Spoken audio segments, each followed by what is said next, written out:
வணக்கம் நண்பர்களே, எப்படி இருக்கீங்க? எங்கள் வீட்டின் பின்னாடிதான் ஹெப்சிபா அத்தையின் வீடு இருந்தது. அவர்கள் வீட்டின் கொல்லைப்புறத்திலிருந்து பார்த்தால் பறந்து விரிந்த சிட்லப்பாக்கம் ஏரி தெரியும். சாந்தமும் அழகும் நிறைந்த விஷயங்கள் எல்லாமும் பயமுறுத்தக்கூடிய தன்மையையும் தனக்குள் கொண்டிருப்பதைப் போல் அந்த ஏரி மௌனமானதொரு பயத்தை பார்ப்பவர்களுக்கு கொடுத்துக் கொண்டிருந்தது என்றே நினைக்கிறேன்.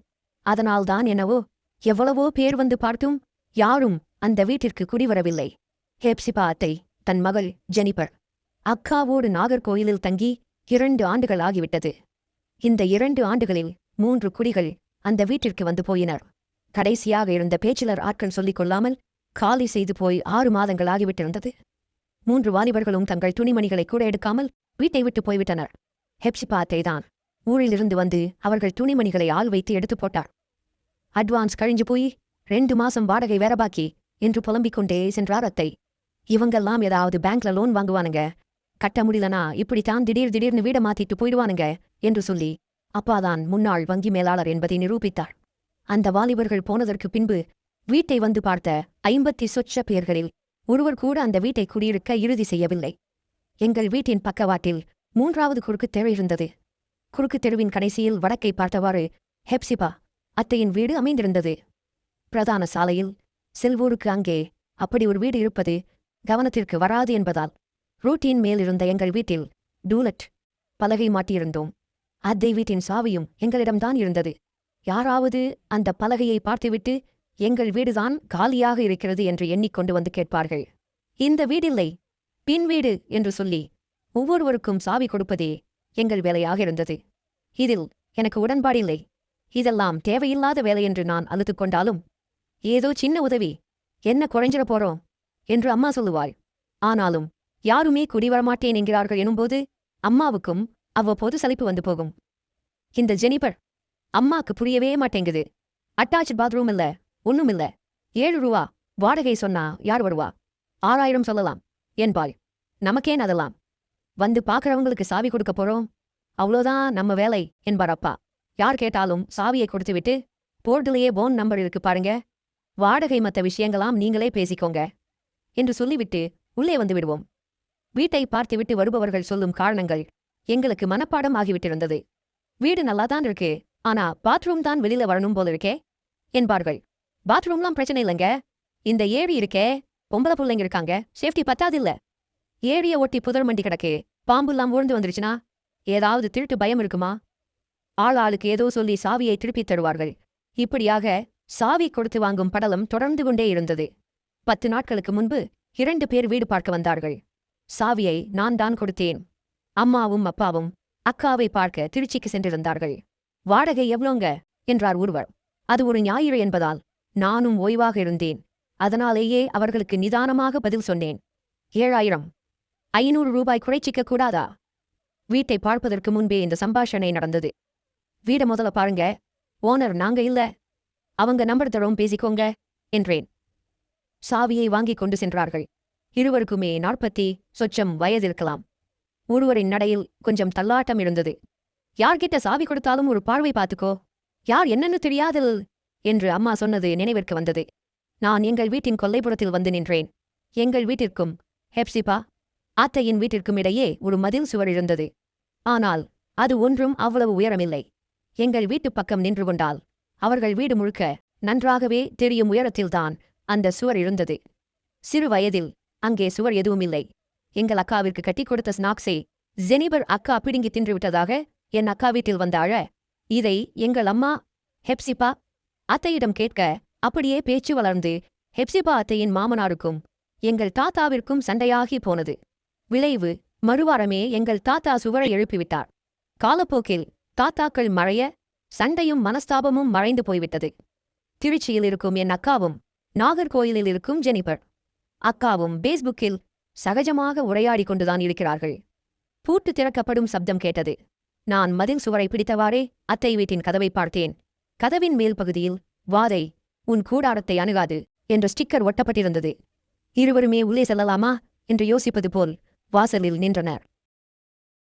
என்னடா என்றார் ஒருவர். கதவு அதுவா தொடர்ந்துக்குது தல என்றார் தள்ளாட்டம் நிறைந்தவர். டேய், நீ பூட்டை தொடர்ந்த வேகத்துல ஓப்பன் ஆகியிருக்கும். இல்ல தல, எனக்கு பயமா இருக்கு, போயிடலாம் தல. டேய், இன்னும் வீடையே பார்க்கல, அதுக்குள்ள ஏதேதோ உளர்ற. கம்மியா குடிடானா கேக்குறியா? வேணாம் வேணாம், இந்த வீடே வேணாம், இங்க நிக்கவே முடியல, உடம்பெல்லாம் எரியுது. அந்த ஆசாமி விட்டால் போதும் என்று வெளியேறினார். எனக்கு ஆச்சரியமாக இருந்தது. அதுவரை அப்படி யாரும் சொன்னதாக தெரியவில்லை. நான் அமைதியாக பார்த்துக் கொண்டிருந்தேன். இன்னொருவர் வீட்டை பூட்டிவிட்டு சாவியை மதில் சுவரின் மேலாக என்னிடம் கொடுத்தார். நீங்க ஒன்னும் நினைச்சுக்காதீங்க, வாடகை அதிகம்னு யோசிக்கிறான் போல, ஆளு நிதானமா வேற இல்ல. அப்புறம் ஏன் வீடு பார்க்க வந்தீர்கள் என்று மனதில் நினைத்துக் கொண்டேன். வந்தவர் போதை ஆசாமி என்று தெரிந்ததால் நான் இந்த விஷயத்தை பொருட்படுத்தவில்லை. ஓரிரு நாட்கள் கழித்து 2 பெண்மணிகள் வீடு பார்க்க வந்திருந்தார்கள். ஒருவருக்கு 30 வயதுகள் இருக்கும், இன்னொருவர் 60 கடந்தவராக இருந்தார். கிறிஸ்டின் வீடுன்னு சொன்னாங்களேப்பா, வீடு எல்லாருக்கும் கொடுப்பாங்களா இல்ல, இயேசு சாமி கும்பிடறவங்களுக்கு மட்டும்தானா என்று வினவினார் வயதான பெண்மணி. மஞ்சள் குளித்த முகம், கழுத்தில் துளசி மாலை. அப்படிலாமில்லங்க, எல்லாருக்கும் விடுவாங்க. இதுக்கு முன்னாடி இருந்த யாருமே கிறிஸ்டின்ஸ் இல்ல. இதை சொன்னதும் அந்த பெண்மணியின் முகத்தில் வீடே கிடைத்துவிட்ட சந்தோஷத்தை பார்த்தேன். நாங்க இப்ப இருக்க வீட்ல ஹவுஸ் ஓனர் பையனுக்கு கல்யாணம்னு காலி பண்ண சொல்லிட்டாங்க. என் பையன் மெப்ஸுக்குள்ள சூப்பர்வைசரா இருக்கான். இந்த ஏரியால இருந்தாதான் போயிட்டு வர கரெக்டா இருக்கும், வாடகையும் இந்த ஏரியால தான் கொடுக்கற அளவுக்கு இருக்கு என்று சொன்னவாறே சாவியை வாங்கிக் கொண்டார். நீங்க வீட பாத்துருங்க, பிடிச்சிருந்தா வாடகை கம்மி பண்ண சொன்னாலும் கம்மி பண்ணுவாங்க. எனக்கு அந்த பெண்மணியை பார்க்கும்போது என் அப்பாயின் நினைவு வந்துவிட்டதாலும், அவர்களுக்கு வீடு பிடித்துவிட்டால் சாவி கொடுக்கும் வேலையிலிருந்து நாங்கள் விடுபடலாம் என்பதாலும் அந்த வீடு அவர்களுக்கு பிடித்து போக வேண்டும் என்று மனதில் வேண்டிக் கொண்டேன். சில நிமிடங்களில் எங்கள் வீட்டின் கேட் வேகமாக தட்டப்பட்டது. நான் வெளியே வந்தேன். அந்த 2 பெண்களும் நின்று கொண்டிருந்தனர். வயதானவர் முகத்தில் வியர்வையும் பதட்டமும் வெளிப்பட்டது. இந்த வீடு வேணாண்டா தங்கம், செத்தவங்க உட்கார்ந்திருக்காங்க உள்ள, அல்பாயுசுல போனவங்க அழுதுகிட்டு கிடக்குதுங்க, காவு வாங்காம போகாதுங்க. சாவியை என்னிடம் கொடுத்த அந்த வயதான பெண்மணி தன் துளசி மாலையை தொட்டு, மகமாயி கூட இரு என்று தனக்குத்தானே சொல்லிக் கொண்டார். அவர் சொல்வதை கிரகித்துக் கொள்ளவே எனக்கு சில நொடிகள் தேவைப்பட்டன. உடனிருந்த பெண்ணும் அவள் வயதானவரின் மருமகளாக இருக்கக்கூடும், என்னைப் போல என்ன சொல்வது என்று தெரியாதவளாய் வயதான பெண்மணியின் முகத்தையே பார்த்துக் கொண்டிருந்தாள். நான் சாமியாடிடா தங்கம், அருவம்லாம் என் கண்ணுக்கு தெரியும், உள்ள 2 இருக்கு, ஆம்பல் பொம்பள ஜோடியா ஜம்பமா வந்து உட்கார்ந்திருக்குங்க, யாரையும் அங்க வாழ விடாதுங்க, பத்திரமா இருந்து கொடா சாமி. சிறிது நேரம் அவர்கள் போகும் திசையையே பார்த்துக் கொண்டு நின்றேன். பயமாக இருக்கிறது, வீட்டிற்குள் போக மாட்டேன் என்று சொன்ன குடிகாரர் நினைவிற்கு வந்தார். 6 மாதங்களுக்கு முன்னர் இரவோடு இரவாக வீட்டை காலி செய்து கொண்டு ஓடிய வாலிபர்களும் நினைவிற்கு வந்தனர். என் மனதில் என்னென்னமோ எண்ணங்கள் ஓட ஆரம்பித்து விட்டன. ஏனெனில் எங்கள் தெருவை சேர்ந்த அசோகன், மாமா வித்யா அத்தை இருவரும் ஏரியில் குதித்து தற்கொலை செய்து கொண்ட சில நாட்களில்தான் அந்த வாலிபர்கள் வீட்டை விட்டு ஓடினர். அவர்கள் தற்கொலை செய்து கொண்டதற்கு தெருவில் நிறைய காரணங்கள் சொல்லினர். கடன், நோய், குழந்தையில்லாமல் போனது என பட்டியல் நீளும். ஆனால் யாருக்கும் உண்மை தெரியவில்லை. ஆம்புலன்ஸ் வரும் வரை கங்கை அம்மன் கோவில் எதிரேதான் அவர்களின் உடலை வைத்திருந்தார்கள். நான் கூட போய் பார்க்கலாமா என்று நினைத்தேன். வயசு புள்ளடா நீ, அங்கெல்லாம் போய் நிக்காத, அம்மா சொன்னாள். உசுர் இருக்கவரை தான்மா எல்லாம், அப்புறம் ஒண்ணுமில்ல என்று நான் சயின்ஸ் வசனமெல்லாம் பேசினேன். அம்மா கண்டிப்பாக போகக்கூடாது என்று சொல்லியதால் நான் வெளியே செல்லவில்லை. அந்த துர்மரணத்திற்கு பிறகு ஓரிரு மாதங்களில் ஏரியில் வீட்டிற்கு தெரியாமல் குளிக்கச் சென்ற 3 சிறுவர்கள் இறந்து போனார்கள். இருவருக்கு 12 வயது, ஒருவனுக்கு 10 வயது. அசோகன், வித்யா தம்பதியர்தான் காவு வாங்கியிருப்பார்கள் என்று காற்றில் செய்திகள் வந்து போயின. இப்போது இந்த பெண்மணி உள்ளே ஒரு ஜோடியை பார்த்தேன் என்று சொன்னதும் எல்லா புள்ளிகளும் என் மனதிற்குள் இணைந்து என்னை ஆட்டி வைக்கத் தொடங்கின. அன்றிரவு என்னால் உறங்க முடியவில்லை. என் அறை வீட்டின் கடைசியில் அடுப்படியை ஒட்டியவாறு இருந்தது. என் அறையின் பின்னே 4 கதவுகள் கொண்ட பெரிய ஜன்னல் இருந்தது. அதை திறந்தால் ஹெப்சிபா அத்தையின் வீடு தெரியும். எனவே அவ்வளவு அருகாமையில் உறங்க நான் விரும்பவில்லை. முன்னே பட்டாசாலையில் வந்து படுத்துக்கொண்டேன். தூக்கம் வரவில்லை. அசோகனும் வித்யாவும் நினைவில் வந்து போயினர். அவர்கள் இறக்கும்போது 50 வயதிற்கு மேலே இருக்கும். அவர்களின் வீடு எங்கள் வீட்டிலிருந்து 10 வீடு தள்ளியிருந்தது. நான் சிறுவயதில் கிரிக்கெட் விளையாடும்போது அவர்கள் வீட்டினுள் விழுந்த பந்தை எடுக்க பல முறை சென்றிருக்கிறேன். வித்யா அத்தை எப்போதுமே கோபமாக இருப்பார். யாரோடும் எனக்கமாக இருந்ததில்லை. மட்டும் அப்போதாவது என்னை பார்த்து ஏதாவது ஒரு காரணத்திற்காக சண்டை போட்டுக் கொண்டே இருந்தாய். வாங்கி கொடுத்திருக்கிறாய். வீட்டின் பூனை தொந்தரவு செய்கிறது என்று ஒருமுறை பாலில் எலிமருந்து கலந்து அந்த பூனைக்கு கொடுத்துவிட்ட பிரச்சனை காவல் நிலையம் வரை சென்றது. அதன் பின் அவர்கள் யாரோடும் உரையாடவில்லை. எனக்கு கண்களை மூடினாள். அசோகன் மாமாவின் புன்னகையும் வித்யா அத்தையின் கோபமான முகமும் சிந்தனையில் படமாக விரிந்தது. வீட்டின் அடுப்படியை பார்த்தேன். யாரோ நடமாடுவது போல் இருந்தது. பிரம்மை என்று மனம் சொன்னது. வெளியே நாய்களும் வழக்கத்தை விட அதிகமாக ஊளையிடுவது கேட்டது. நான் மீண்டும் கண்களை மூடினேன். சில நொடிகளில் அறையில் ஊதுவத்தி வாசனை பரவியது. நான் கண்களை திறக்கவில்லை. யாரோ என் தலைமாட்டில் வந்து அமர்வது போல் இருந்தது. தேன் முட்டாய் வேணுமாடா குட்டி? ஒரு ஆணின் குரல் கேட்டது. அந்த சாமியாடி பெண்மணியை நினைத்துக் கொண்டேன். மகமாயி, கூட இரு என்று அவர் சொன்ன வார்த்தைகள் என் காதுகளில் ஒலித்தன. நான் தைரியத்தை வரவழைத்துக் கொண்டு கண்களைத் திறந்தேன். அந்த இரவின் அமைதியில் பேனோடும் சப்தம் மட்டுமே கேட்டது. எந்த வாசனையும் இல்லை. அம்மா அப்பா வருவதற்கு இன்னும் 1 வாரம் ஆகும். வந்தாலும் அம்மாவிடம் இதையெல்லாம் வெளிப்படையாக சொல்லவும் முடியாது. ஓரிரவை கழித்துவிட்டால் மறுநாள் நண்பர்களோடு தங்கிக் கொள்ளலாம் என்று தோன்றியது. நான் மொபைலில் ஐயப்பன் பாடல்களை போட்டு பக்கத்தில் வைத்துக் கொண்டேன். இருமுடி தாங்கி உழுமனதாகி பாடல் சப்தமாக ஓடியது. துணைக்கு யாரோ இருப்பது போல் இருந்தது. திடீரென்று அசோகன் வித்யா தம்பதியர் கிறிஸ்தவர்களாக மதம் மாறிவிட்டது நினைவிற்கு வந்தபோது தேவைப்பட்டால் இயேசு பாடல்களையும் போட்டுக்கொள்ளலாம் என்று நினைத்துக் கொண்டேன். எப்போது உறங்கினேன் என்று தெரியவில்லை. விடிந்திருந்தது. நான் தயங்கி அடுப்படி பக்கம் சென்றேன். வீடு எப்போதும் போல அமைதியாக இருந்தது. என் அறையினுள் நுழைந்து பின் ஜன்னல் கதவை கொஞ்சமாக திறந்து இடுக்கின் வழியே ஹெப்சிபா அத்தையின் வீட்டை பார்த்தேன். அவர் வீட்டின் கதவின் மேலே அணுகாது என்ற வார்த்தை மட்டும் பார்வைக்கு தெரிந்தது. வீட்டினுள் எந்த சலனமும் இல்லை. அந்த வயதான பெண்மணி ஏதோ உளறியிருக்கிறார். நான் தான் அதை மனதில் போட்டு தேவையில்லாமல் குழப்பிக் கொண்டிருக்கிறேன் என்ற எண்ணம் தோன்றியதும் எனக்கு கொஞ்சம் தைரியம் பிறந்தது. குளித்துவிட்டு பாலாஜி மெஸ்ஸிற்கு சென்று சாப்பிட்டுவிட்டு வந்தேன். கொரோனா காலத்திற்கு பிறகு வீட்டிலிருந்தே தான் வேலை. ஒர்க் பிரம் ஹோமின் சாதகங்களை கண்டுகொண்ட என் நிறுவனம் மாத கடைசியில் 1 வாரம் அலுவலகம் வந்தால் போதும் என்று சொல்லிவிட்டது. நான் என் வேலையில் மூழ்கினேன். மாலையில்தான் மீட்டிங் எல்லாம். பகலில் மெயிலுக்கு பதிலளிப்பதைத் தவிர பெரிய வேலை இருக்காது. சார் என்ற குரல் கேட்டது. வெளியே யாரோ நிற்பது தெரிந்தது. மணியை பார்த்தேன். 11:15 AM என்றது லேப்டாப் திரை. லேப்டாப்பை ஓரமாக வைத்துவிட்டு வாசலுக்கு வந்தேன். அங்கே நின்ற பையனுக்கு 25 வயது இருக்கலாம். ஒல்லியாக உயரமாக இருந்தான். கருப்பு நிற சட்டை அணிந்திருந்தான். என்னை பார்த்ததும், ப்ரோ, இந்த டூலட் போர்ட்டில் இருந்த நம்பருக்கு பேசினேன். உங்ககிட்ட கீ வாங்கிக்க சொன்னாங்க என்றான். நாங்கள் ஹெப்சிபா அத்தையின் வீட்டை நோக்கி நடந்தோம். நான் போயிருக்க வேண்டாம்தான். ஆனால் அந்த வீட்டை தவிர்த்துக் கொண்டே போனால் என் வாழ்நாள் பூராவும் பயம் போகாது என்று என் அறிவு சொல்லியது. பயத்தைப் போக்க ஒரே வழி நம்மை பயமுறுத்தும் விஷயத்தை எதிர்கொள்வது என்ற முடிவோடு நான் ஹெப்சிபா அத்தையின் வீட்டை அடைந்தேன். வாதை, உன் கூடாரத்தை அணுகாது. பூட்டைத் திறந்தும் கதவு திறந்து கொள்ள மறுத்தது. பழைய கதவு ஜாம் ஆகியிருக்கு என்றான் அவன். இருவரும் சேர்ந்து கதவை தள்ளினோம். திறந்து கொண்டது. பகல் வேளையிலும் வீட்டில் வழக்கத்திற்கு மாறான இருட்டிருந்தது. அந்த பையன் லைட்டின் சுவிட்சை தேடினான். நான் மொபைல் டார்ச்சை இயக்கினேன். முதலில் பட்டாசாலை, இடதுபுறம் ஒரு அறை. பட்டாசாலையை கடந்தால் ஒரு அடுப்படி. அடுப்படிக்கு இடதுபுறம் இன்னொரு அறை.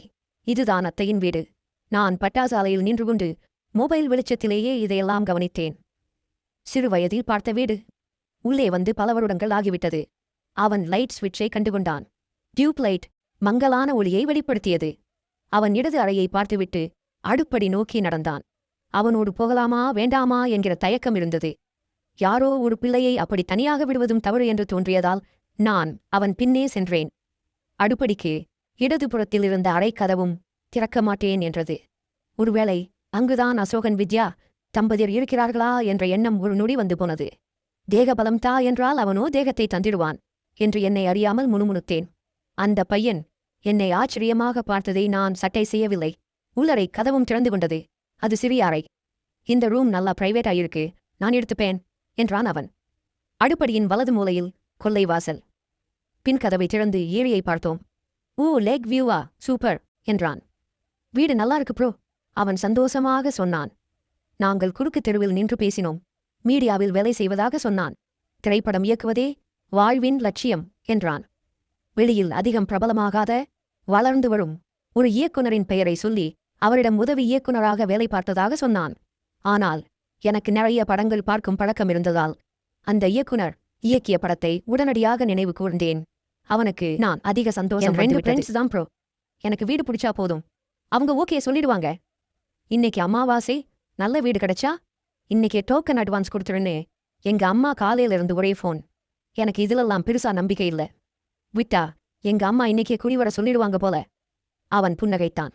நானும் சம்பிரதாயமாக புன்னகை செய்தேன். சரி ப்ரோ, நாங்க நெக்ஸ்ட் வீக்கே வந்துடுவோம். புது இடம்னு நினைச்சேன். பரவாயில்ல, நீங்க நல்லா பேசுறீங்க, நாம நிறைய பேசுவோம் ப்ரோ என்றான். இங்க யாராவது சமைச்சு தரவங்க இருக்காங்களா ப்ரோ என்று வினவினான். நான் எங்க அம்மா ஊரில் இல்லை. எங்க அம்மாவிற்கு யாரையாவது தெரிஞ்சிருக்கலாம். வந்ததும் கேட்டுச் சொல்கிறேன் என்று சொன்னேன். ஹெப்சிபா ஆண்டி நல்ல டைப் தான். பேசுனீங்கன்னா வாடகையை குறைப்பாங்க என்றேன். இப்பவே பேசுறேன். உடனே டோக்கன் அட்வான்ஸ் ஜிபே பண்ணிடுறேன். நல்ல வீடு, இல்லன்னா மிஸ் ஆகிடும் என்று அவன் போனை கையில் எடுத்தான். நான் அங்கிருந்து நகர்ந்தேன். அந்த வீட்டிற்கு வர ஆள் உறுதியாகிவிட்டது எனக்கு சந்தோஷத்தை தந்தது. இனிமேல் பயமில்லை. சாவி கொடுக்கும் மலைச்சலும் இல்லை.